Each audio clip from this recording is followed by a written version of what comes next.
అడిగిందల్లా పెడతాం అంటే అంటే అడిగిందల్లా ఇవ్వడం అనే అలవాటు ఎంతవరకు వచ్చేసిందంటే పెద్దయ్యాక వాడు అడగకపోయినా కానీ ఆస్తులన్నీ మన ఆస్తులన్నీ అమ్మేసి అన్నీ అమ్మేసి వాడు చదువుకో ఇంకో దానికో లేకపోతే వాడికి మంచి ఇల్లు వగైరా కొనిపెట్టేయడం ఇలాంటివి ఏదో ఒకటి చేసేస్తున్నాం.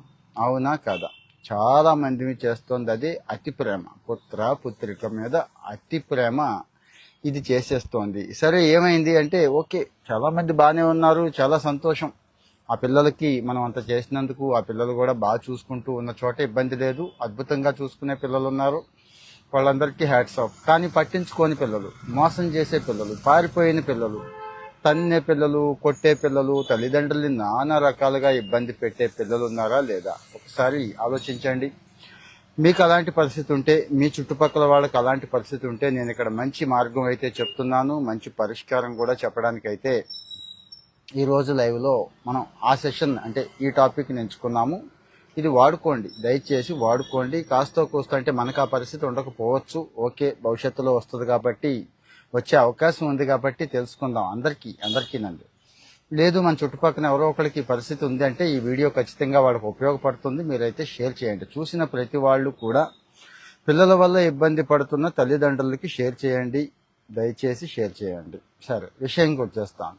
కోటిరెడ్డి గారు అని చెప్పి మాచర్ల ఆయన, చిన్న ఎగ్జాంపుల్స్ కూడా కావాలి కదా, అందుకు ఒక 8.5 ఎకరాలు ఇల్లు మొత్తం కూడా అమ్మేసి పిల్లాడిని చదివించడానికి, మీకు తెలుసు కదండి చదువులకి ఎంత ఖర్చు అవుద్దో. ఇంటర్మీడియట్ ఇంకా ముందే లక్షల్లో మొదలవుతాయి ఫీజులు.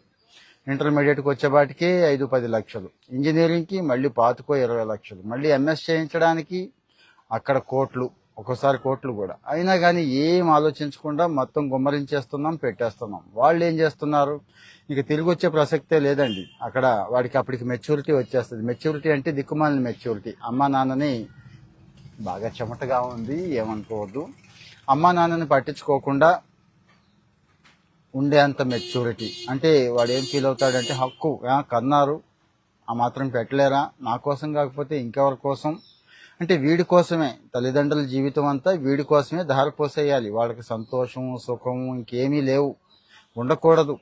వీడి కోసమే వాళ్ళంతా త్యాగం చేసేయాలి. చాలా మంది ఆలోచన అదేనండి. కూతురు కొడుకు ఆలోచన కూడా ఇదే. అమ్మా నాన్న అంటే త్యాగజీవులు. పోనీ ఆ త్యాగజీవులకి నువ్వేం చేస్తావంటే వాళ్ళు త్యాగం చేసే అవకాశం కల్పిస్తారు మన వాళ్ళు. ఇక ఆస్తులు రాయించేసుకోవడం, వాళ్ళని తిట్టడం, కొట్టడం, గెంటేయడం, అబ్బో ఒకటి కాదు రెండు కాదు, ఈ మధ్య చాలా చాలా పెరిగిపోతున్నాయండి, చాలా ఎక్కువ అవుతున్నాయి.